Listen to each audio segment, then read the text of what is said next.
Hello my fellow eggheads, this is Liz, and today we're going to go over how to connect your JBL headphones to your laptop or desktop computer. First, prepare it for pairing by holding down that power button.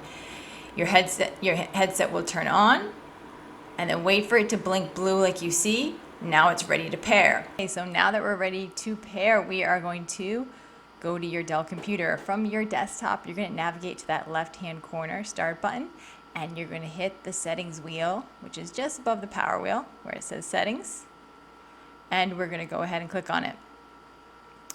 Once it opens up, we're going to go to devices because that's where our Bluetooth options are. Click on that.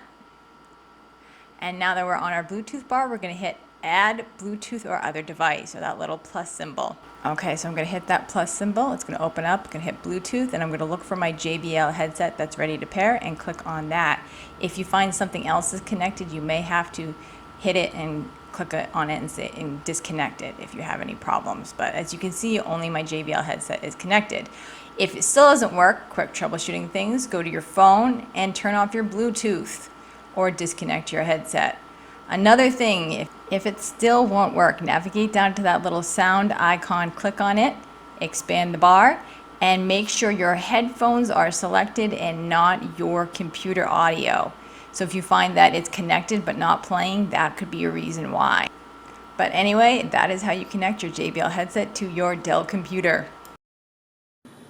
Thank you for your continued support of our channel, both through subscribing and through Patreon.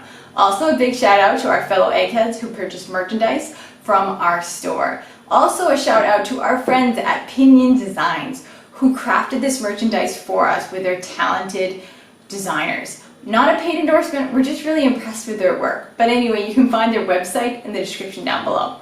But anyway, from one egghead to another egghead, this is Liz signing out.